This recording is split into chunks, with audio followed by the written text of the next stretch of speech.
Hello, everyone. Welcome into the show. Happy Saturday, Chicago. Thank you so much for tuning in. We're going to start off this week's episode talking some Chicago Cubs, so I thought I would bring in a very special guest. He is one of the stars of the movie Green and Gold, starring Greg T. Nelson. We're going to be talking a little bit about the film that he is in, and also, in a past life in another show, he was my Cubs consigliere. It is Shaun Graves. What's up, Shaun? Welcome to Sports Talk Chicago on WLSAM 890. Joey, what's going on, buddy? Thank you so much for having me. I'm looking forward to talking some Cubbies baseball. It's back, baby. It's back. It's in full swing. What's been nice about it is me and you also we work part-time at another place, and when I'm getting off of work, Cubs baseball is still on because we're on the West Coast right now. So everyone listening, just keep in mind we are taping this a little bit earlier in the week for by the time you're listening to this on Saturday. So we are fresh off of Where Were You when Carson Kelly hit for the cycle. Let's start there, Shaun. I want to get your big takeaway last night. We're coming off a win where the Chicago Cubs beat the the Sacramento A's 18-3.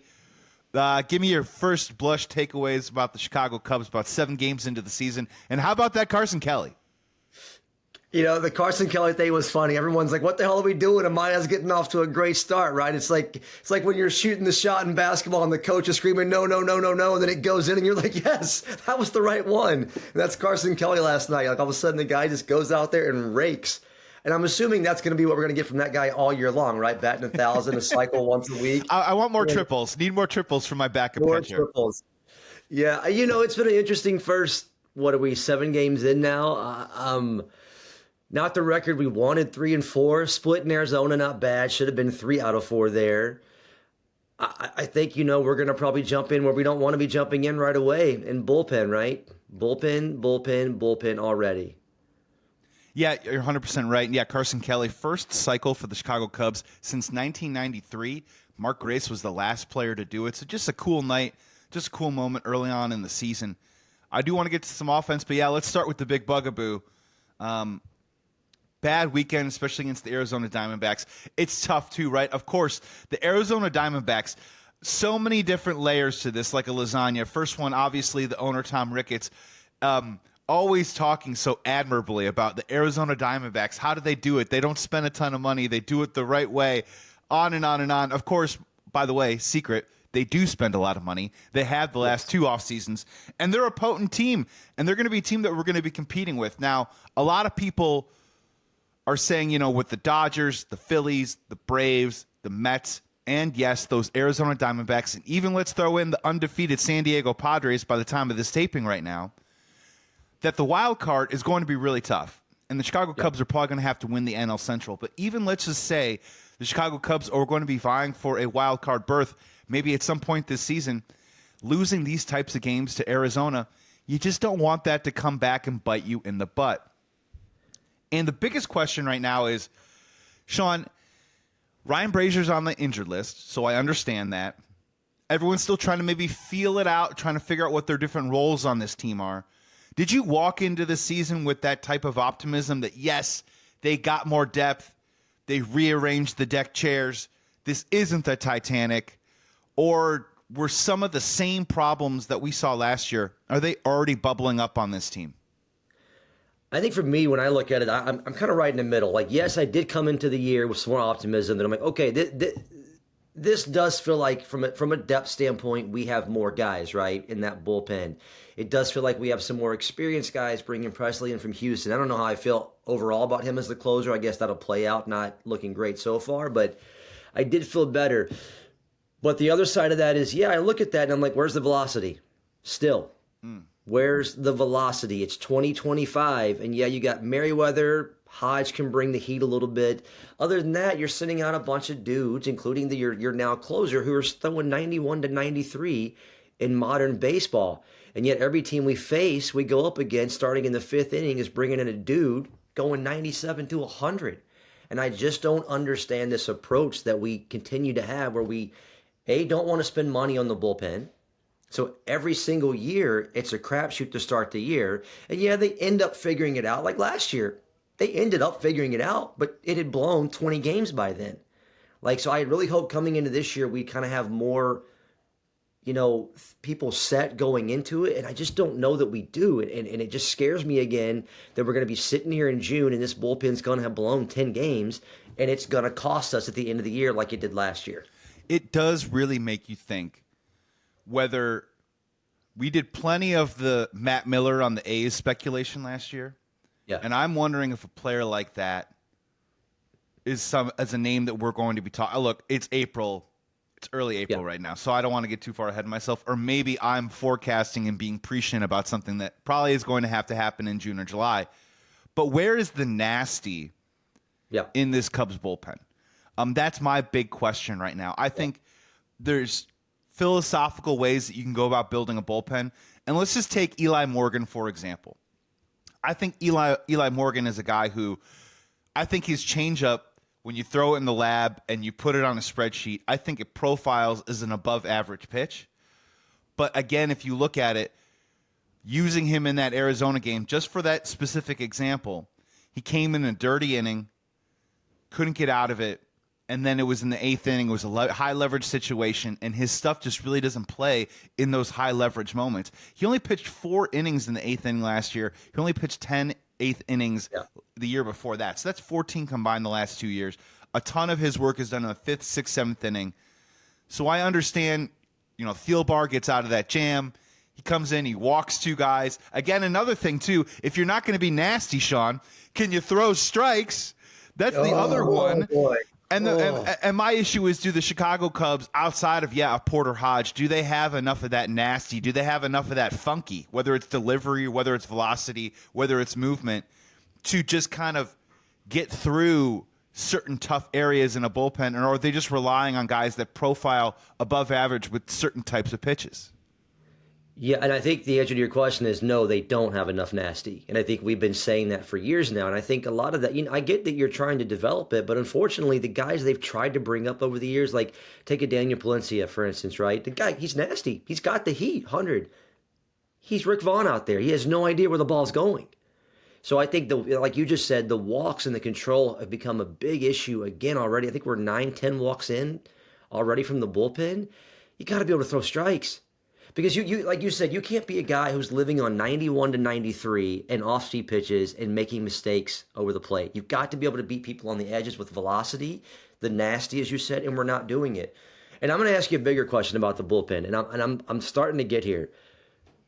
At what point do we start wondering if our beloved $40 million manager actually knows how to handle a bullpen? Because we see what he did in Milwaukee, but in Milwaukee, you're like Williams 8th, Hader 9th. There wasn't much to think about there, right? It was like every night, 8th, 9th, I'm good. I really only have to worry about innings 5 through 7. Well, here he is now with lesser talent, and he has to worry about 5 through 9, and it just seems like he's not necessarily handling it the way that we all thought maybe he would. It's a great point, and you also have to ask about it from a developmental factor, too, as well, because I can understand that this is an exact science. So to be very fair to Jed, to Tommy Hotovy, to some extent Craig Counsell, we do have to admit that I think as fans and people and analysts and guys that get in front of microphones like myself and do these shows right here on WLSAM 890, that it is this crazy inexact science, right, where you could take a guy like Dylan Maples, who you think has all the talent in the world, but for the life of him, he can't throw a strike. And then, have you seen recently what Jason Adam has done? A guy who was in the bullpen in, 2020, 2021. He's put up 4 or 5 seasons of sub-3 ERAs, 60-plus innings out of the bullpen. The dude is completely legit, and the Cubs just passed on him. And I can't just say that that's the Cubs misevaluating talent. It just might not have been his time. We all remember Jason Adam. He was not good in a Cubs uniform. No, he was not. Well, and the kid from the Padres last year, Estrada, right? Exactly. So a lot of this comes a little bit down to development.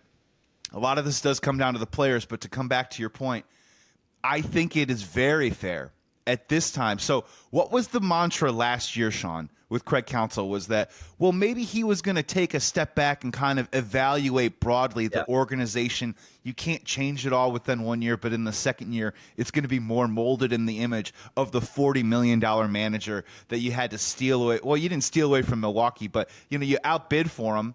especially with the Mets, and you canned David Ross, who had just won 83 games the year prior. And you're right, man. It's really going to start coming down to him making those decisions, especially in a day and age, and especially with a Cubs rotation like Matthew Boyd and Ben Brown, who personally I don't see them pitching too deep into the 6th or 7th inning. Matt Boyd, just because he can't, and Ben Brown, they want to protect his innings. So it's going to come down to the manager, right, to push the right buttons, create the right matchups, and then it's going to come down to Tommy Hotovy trying to develop these guys, begging them to throw strikes and make these right moves. But again, as we saw that first weekend, I'm with you. I think Craig Counsell screwed that up in that moment, which was a part of a reason why they gave up 8 runs in that inning.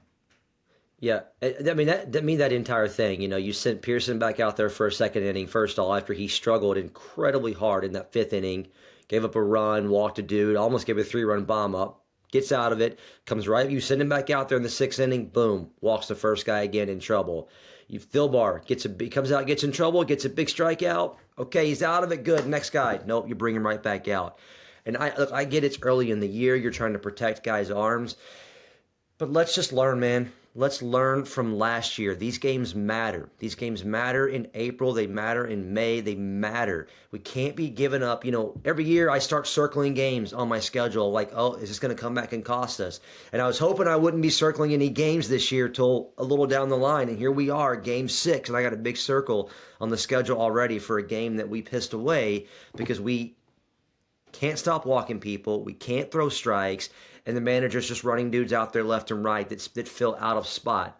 Because, again, we're coming into a year where it feels like we have no defined roles in the bullpen. We think we do, but we don't actually have that.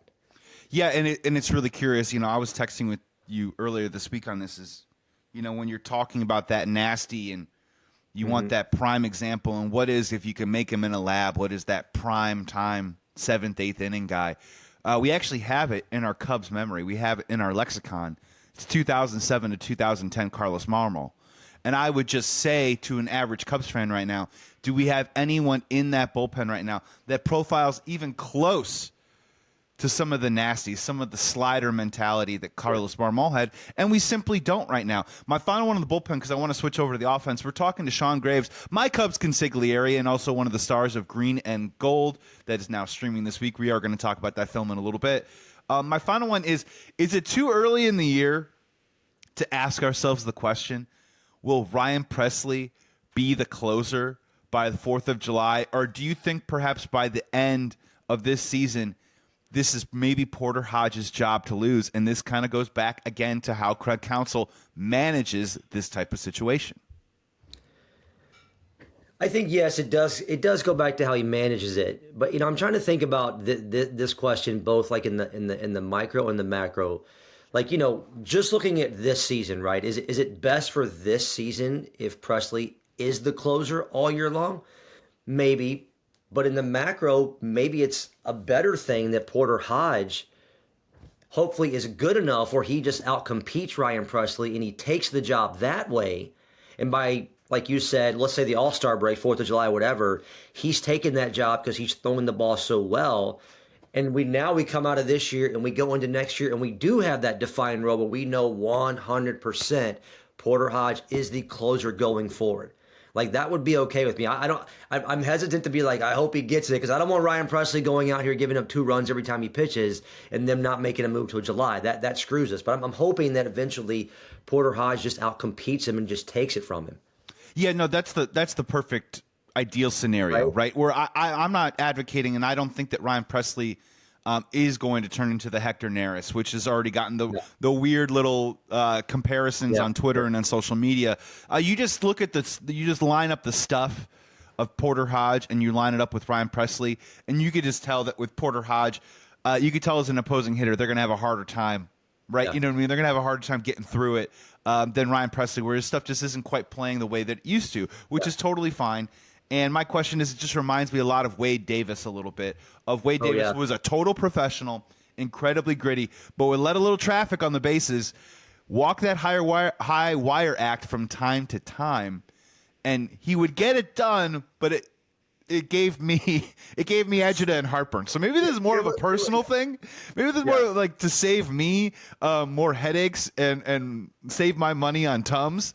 Maybe Porter Hodge by the end of the season is the solution, but it is going to be interesting to play out, and I do think Ryan Presley is going to have a solid season.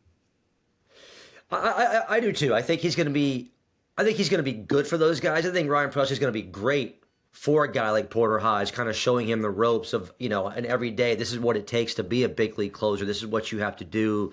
So I think from that standpoint too, I do agree with you. I mean, his stuff's not what it used to be, but I think for now it's fine. I think, okay, the weekend wasn't great. He'll settle in, hopefully sooner rather than later.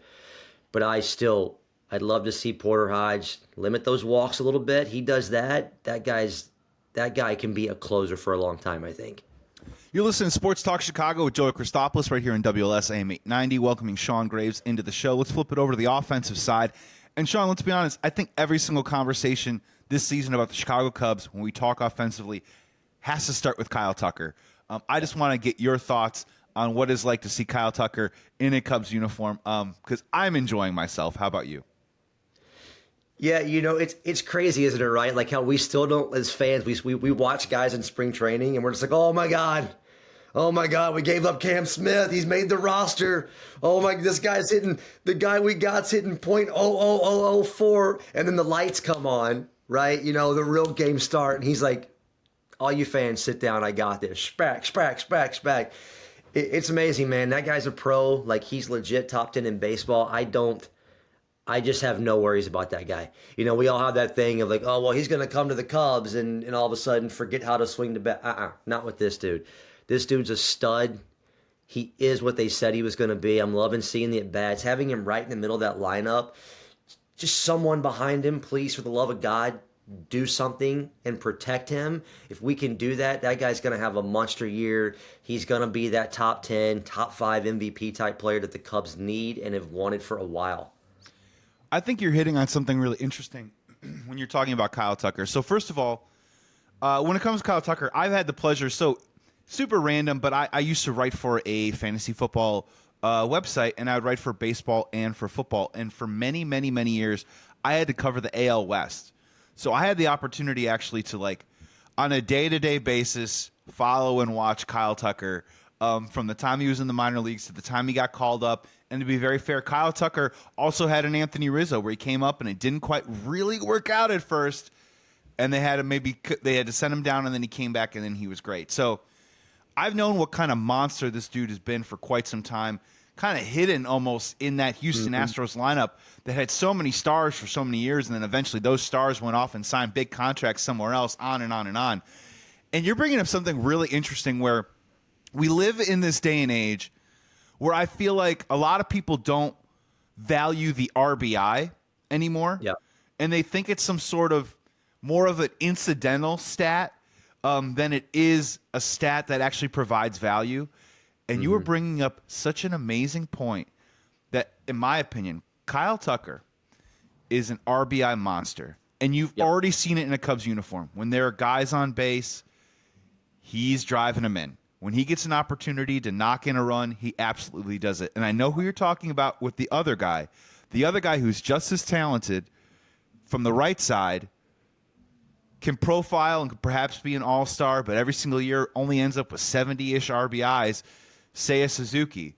When Seiya Suzuki gets an opportunity, and look, people are listening to this on a Saturday.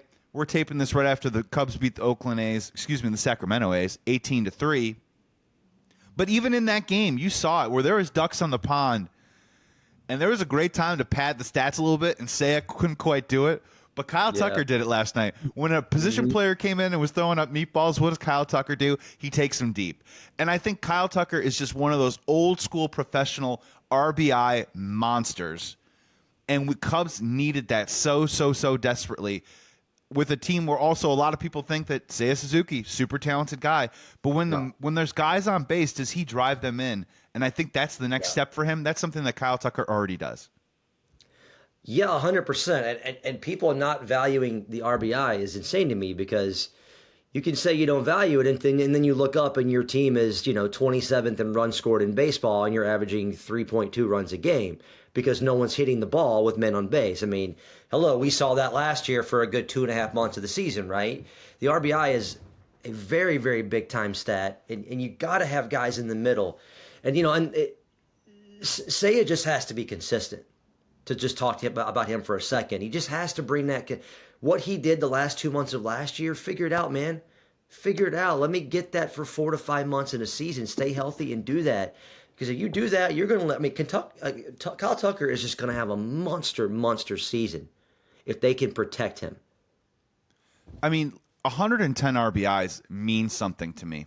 It still does. It means a lot to me. And you're 100% right. As a Chicago Cubs fan, I would hope as a Cubs fan that you value the RBI because, yeah, you're right. How many times did we see bases loaded, one out? Maybe they scratch one run. Maybe they don't even get any runs out of it at all. It comes down to execution, and that's what makes good teams, great teams possibly winning World Series. And I just love having Kyle Tucker in that lineup. Before we take a break, the thing that has checked a box so far for me, but I'm still a little hesitant on, just a little bit on the fence on, is that the Chicago Cubs lineup still, it has versatility, it has speed. It definitely lacks an element of pop. The bopper mentality isn't exactly riddled throughout this lineup. So I'm going to give you a list of names of guys that, honestly, I think most of these guys are going to struggle to even get you 20 home runs this year. And I want you to tell me who you think the big X factor is for the lineup. You've got rookie Matt Shaw. You've got second baseman Nico Horner. I'm going to throw the catcher Miguel Amaya in there. I'm going to throw Dansby Swanson in there too as well. And then Pete Crow Armstrong. Those are 5 guys that I'm not sure. Maybe one of those guys gets to 20 home runs. Maybe one of those guys gets to 70, 80 RBIs. But for you, out of those 5, who is the X factor for the Chicago Cubs in 2025? Well, I do think that he's not my X factor, but I do think Dansby will get over 20 home runs this year. I mean, I think he'll have a little bit of a bounce back to last year. I think that my X factor, and I think my answer from this is coming because I'm looking at the entire lineup, and we've kind of talked about Kyle Tucker, what he's going to do at the top, and hopefully what Suzuki behind him. But to have a good lineup, as Joe Madden used to say, we want a thick lineup. To me, it's got to be someone down at the bottom. So I'm going to go with PCA.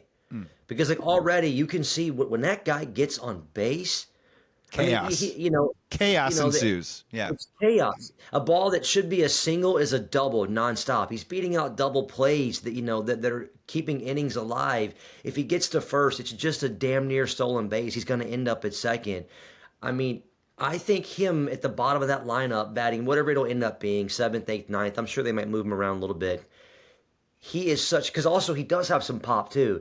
If that kid figures out how to hit, let's just say 270-ish with a 330-ish on base, hopefully a tick higher with 15-ish to 20 bombs, that's an all-star. He's an all-star.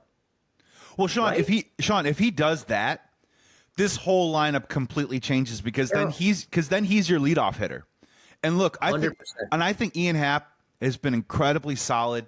I think he's done a great job from the leadoff spot, but let's be honest, you also have to ask yourself, what does this Cubs lineup need? It probably needs Ian Happ somewhere in that 3, 4, 5 range, maybe move Michael Busch to that 5th spot in the lineup, and then you have PCA hitting leadoff. I think that's the most optimal lineup that you could have. If you're telling me you got PCA leading off, and as you said, let's just say 270, or at least that 33, 34% of the time he's getting on base, in front of a dude like Kyle Tucker or Seiya Suzuki, game on, man. That's when we're really starting to cook right there, and I'm with you. I don't know if it happens necessarily this season, or I don't know if Craig Counsell's going to want to disturb the apple cart and just throw him up there.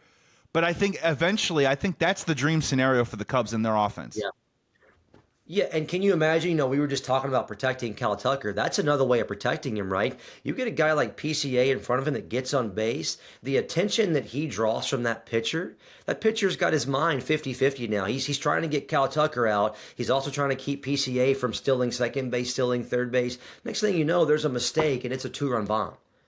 Coming back here on Sports Talk Chicago with Joey Christopoulos right here on WLS AM 890. Happy Saturday, Chicago. Thank you so much for tuning in.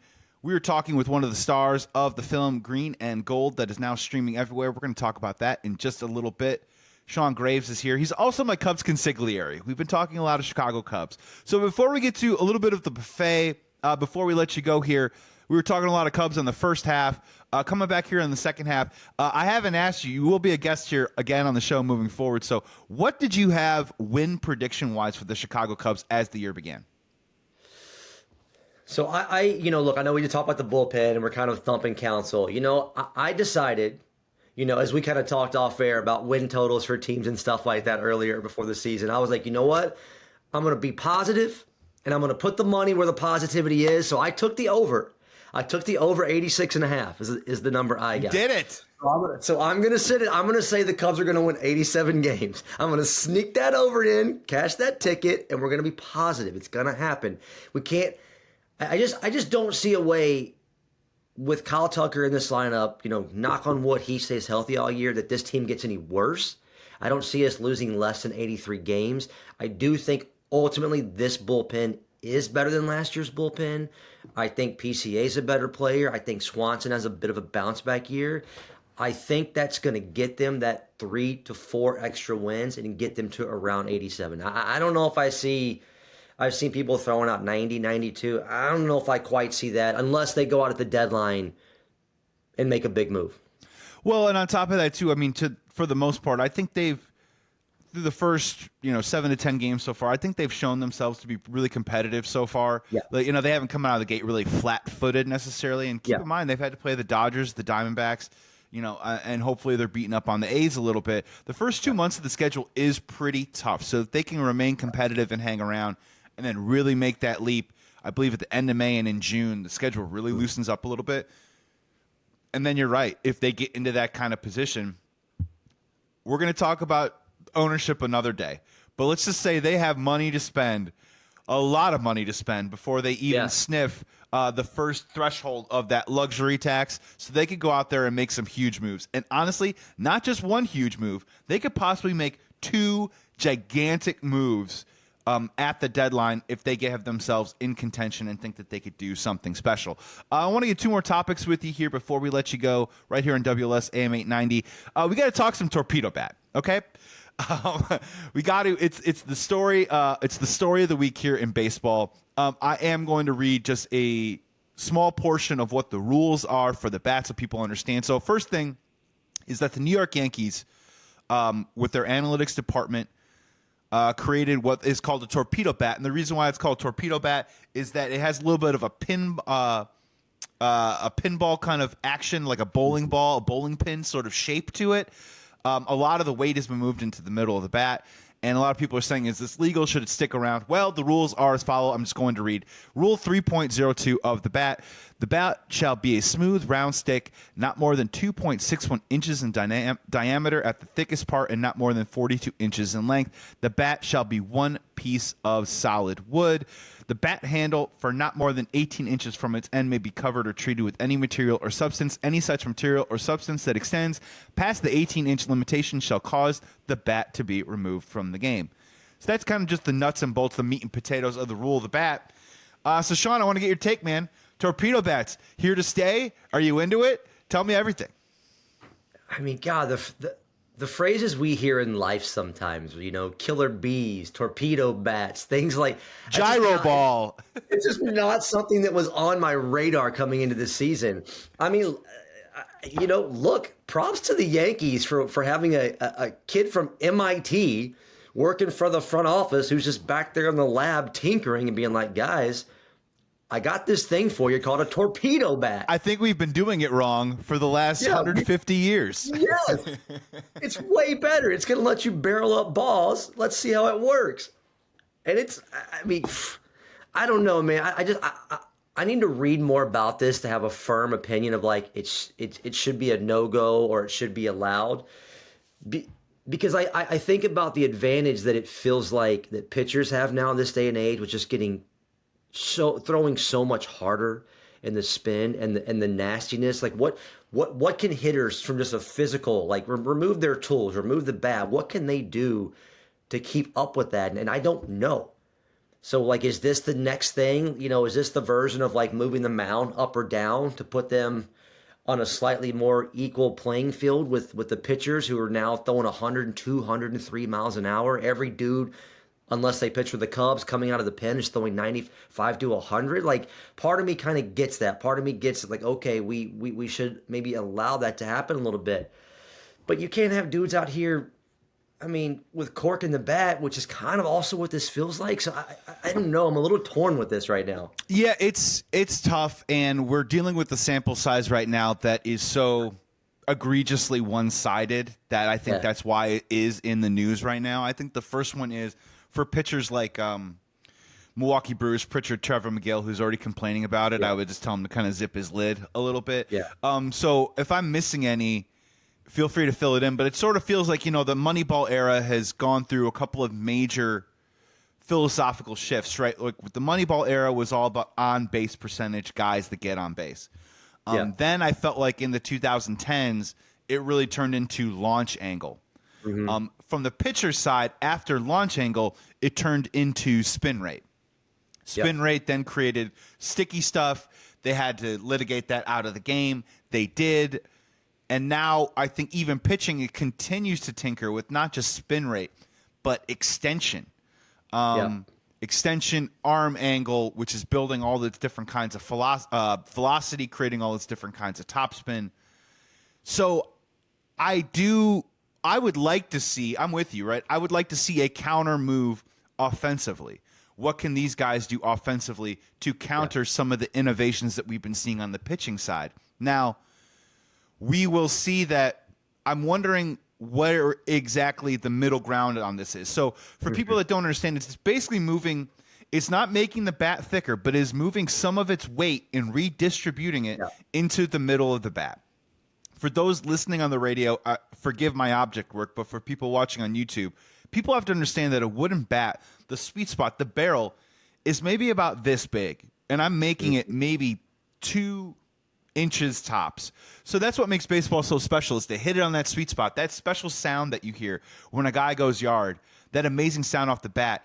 I mean, it is hard to get it exactly right on there. So by moving some more of the weight down to the label, from what I understand, especially with Andrew Volpe on the Yankees, is that it moves the sweet spot a little bit deeper into the bat, so you can, instead of getting jammed, you can still hit some of the sweet spot and some of it on inside pitches. Now, this could be good for guys that want to turn on the ball more. This could be good, obviously, for home runs, which we've seen.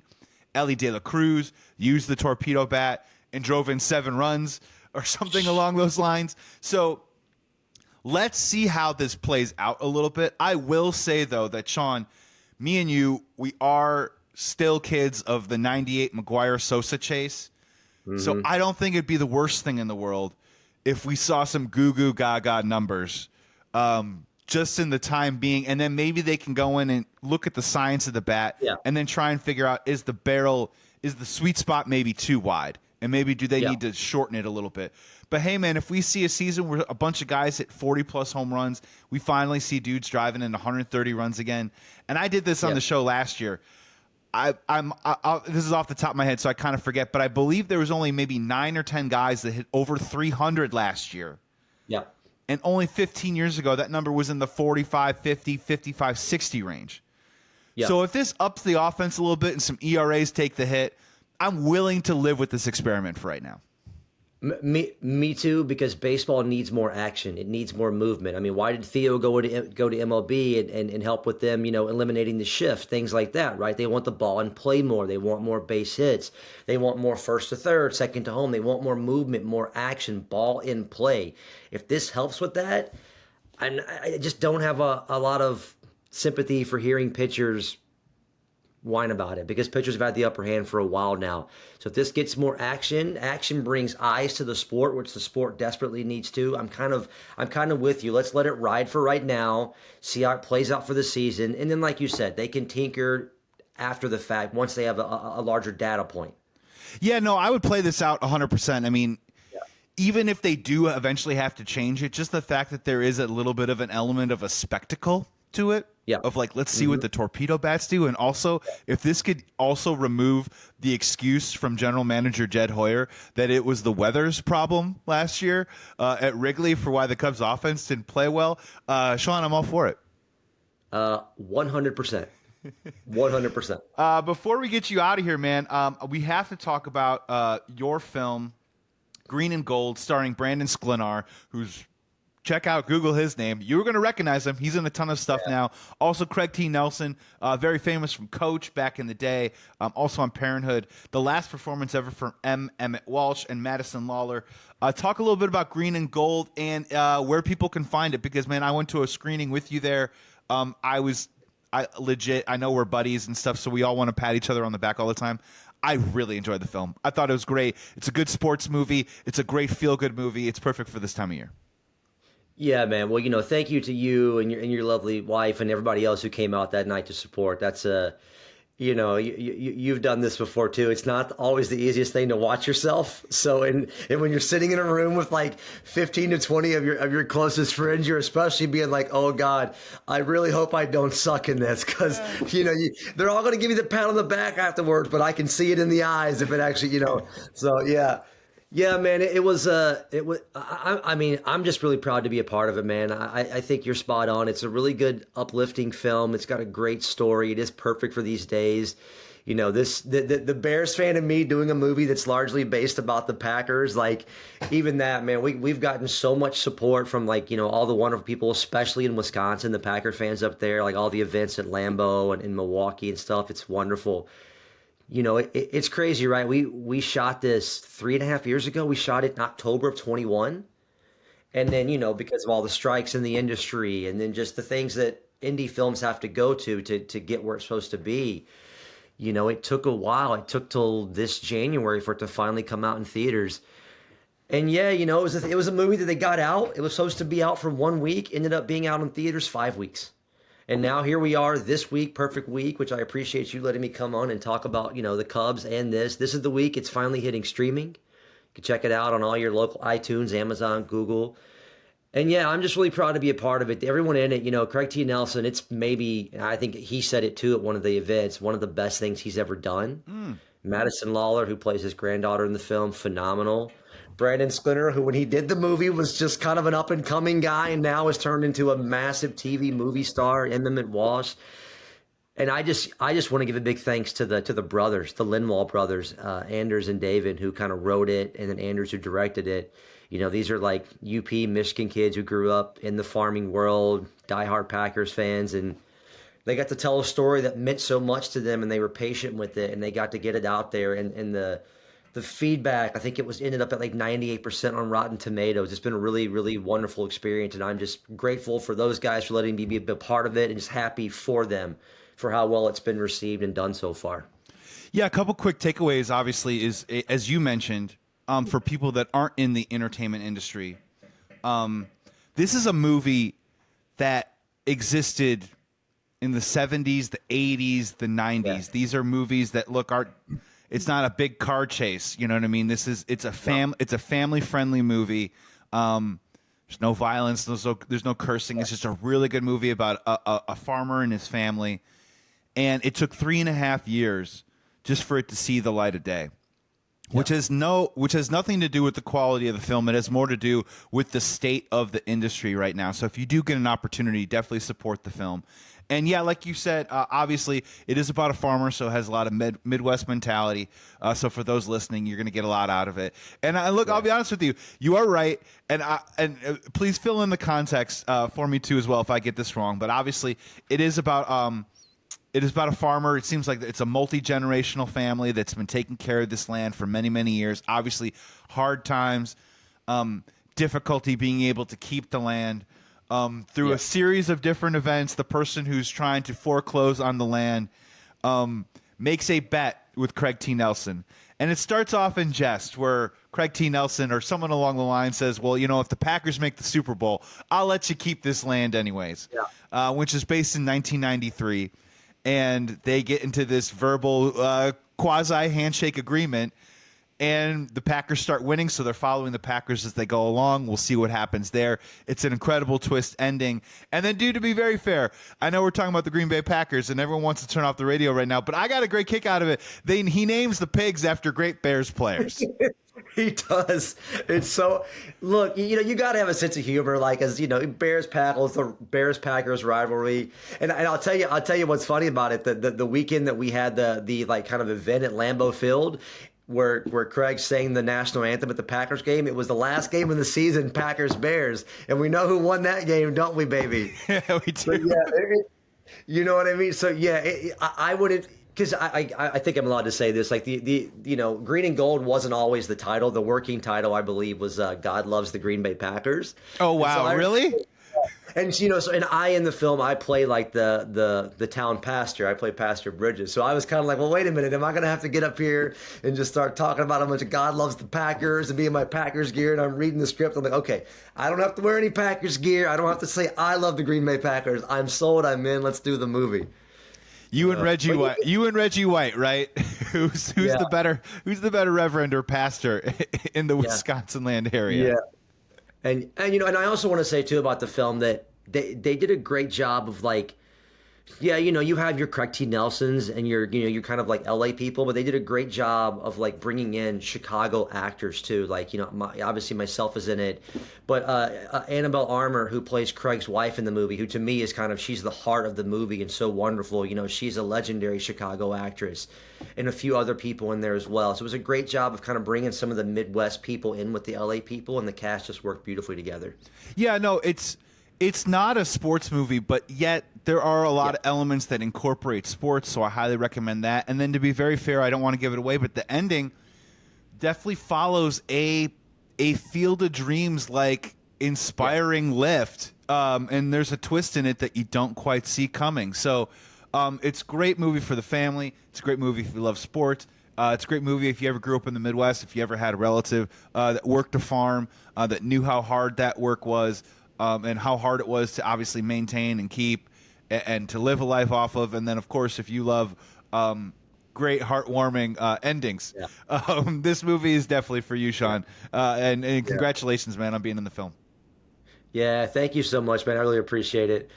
It was, first kind of time seeing myself like in a movie on the big screen, that I was cast in as an actor hired for. And it was a really special experience, and the fact that it was out theaters, everywhere. So, my family back in Memphis, Tennessee, like 20 of them were able to go sit in the theater together and watch it, and people in Florida and Seattle, and so it was really lovely, and I'm just super, super blessed and proud to be a part of it. And go check it out, everybody. Like I said, streaming this week, Green and Gold. The guys who made it deserve your support. They're just great people. And following up on that really quick, when you say streaming everywhere, just for the people listening, you mentioned a couple of them, but reiterate again. Just name a couple of the places where it'll be easy for people to find. Yeah. So right now it's going to enter that kind of like rent or buy digital phase. So your normal spots, you would do that, whether it's Google, whether it's Amazon, whether it's through Apple, iTunes, any of those places. Any place you go to rent a movie from your couch, you should be able to get it now. Shaun Graves, thank you so much for joining Sports Talk Chicago right here in WLS AM 890. Thank you, my friend. We will definitely have you back later on in the season. Thanks for joining the show. Thank you, brother. Appreciate it. Wrapping up here on Sports Talk Chicago with Joey Christopoulos. I want to thank Shaun Graves for coming on to the show. Also, definitely check out that movie, Green and Gold. No joke, sincerely, just really good film. Heartwarming, family-friendly, great time. Not too long, about an hour and a half. Great show. Definitely go check it out.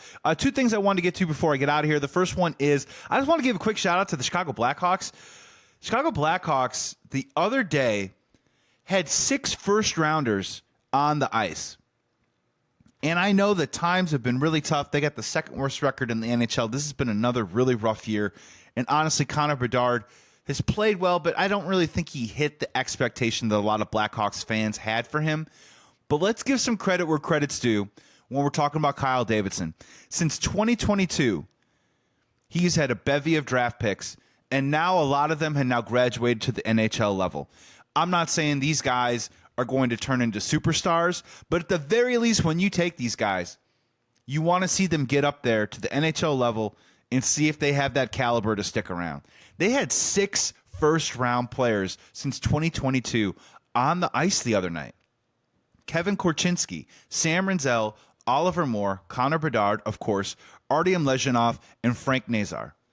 All on the ice at the same time, not even counting 23-year-olds like Alex Vlasic. Not even counting the goalie that they just traded for, Spencer Knight, who I believe is 23, 24 years old. This team, all of a sudden, is a top 5 youngest team in the NHL. So at the very least, we now get to find out whether some of these kids have what it takes to stick around. Bedard, I think we know for sure. Lezhinov has played great.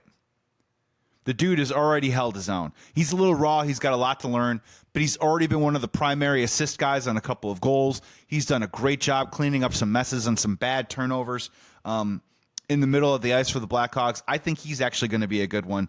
And some of these other guys like Nazar, he's got some speed to him. Can he advance his game a little bit? We'll find out. But look, playing the kids, this is what you wanted. Your draft picks, when you stink, when you tank, when you get these picks, you want to be right on all of them. I'm not sure that they're right on all of these guys, but the fact that they've all at least graduated and played well enough in the AHL to make it to the NHL, I think that really says something. Also, before we get out of here, I took a couple weeks off, but let's be honest, I'm back, baby. We're back. We're going to start talking some Chicago Bears again. It's April. I wanted to take some time off, but as we start to ramp up to the NFL draft, I want to talk a lot about what the Chicago Bears are going to do at 10, what they're going to do at 39, and what they're going to do at 41. And I will tell you right now, I'm pretty open for business. I think at the end of the day, I am going to come back home to my heart and say they better draft an offensive lineman, defensive lineman. I think as the day goes on, I think Will Campbell definitely will be at the Bears pick at number 10. I think that is going to be really enticing and hard to pass up. The dude's arms were a little short at the combine. It's a bit of a concern, but if you look at the guy's tape, he is a true blue left tackle with tons of experience who's guarded the backsides of guys like Jaden Daniels and Nussmeier and some really quality quarterbacks. LSU, they score some points. The dude is real, and he could definitely learn a thing or two playing alongside Joe Thuney as he gets his feet wet at the NFL level. From what we heard from Ben Johnson the other day, Braxton Jones at this time may not be fully ready to be 100% full go rock and roll at the start of training camp. This is your left tackle we're talking about here. That kind of means something. That comment had my ears perk up a little bit and maybe has me leaning towards the Will Campbell side. But, man, we are going to dive into it because there's going to be a lot of choices at number 10. It isn't just the running back Ashton Genty. It could be the cornerback Will Johnson from Michigan, who, trust me, is the best cornerback in the draft. And if you could take the best player at a certain position, especially a premium position like that cornerback spot, you're going to have to think about it. Defensive line, who knows, is going to slide down there. Maybe a guy like defensive tackle Mason Graham, who could really, really help put some more teeth into this defensive line, stopping the run, getting after the quarterback. Maybe it is that Will Campbell. Maybe it's tight end Tyler Warren, who seemingly can do everything at the tight end position. I've seen him snap the ball. I've seen him throw the ball. I've seen him catch the ball. I've seen him run the ball. He literally does it all. We're going to talk a whole lot more, but I will tell you right now, I'm going to look at this with open eyes. And, of course, you have to, when you have the new coach, you're going to have to do a part of that pie. You have to slice some of it off as the benefit of the doubt of whether this guy, Ben Johnson, likes him a lot. We'll see if it works out. That pie slice is a little bit smaller than normal for me just because of my Chicago Bears trauma and my healthy skepticism about the Chicago Bears that I'm going to keep all summer long until they play week 1. Then I'll lose my mind. But until then, healthy skepticism. It is going to be wide open at 10. They're going to have a lot of choices, and they got to get this one right. So we're going to be talking a lot more about that here on Sports Talk Chicago in the coming weeks. I want to thank you so much for tuning in. Appreciate the time. I appreciate the listen. WLS AM 890 here on a Saturday night. Thank you so much. I'll be back next week.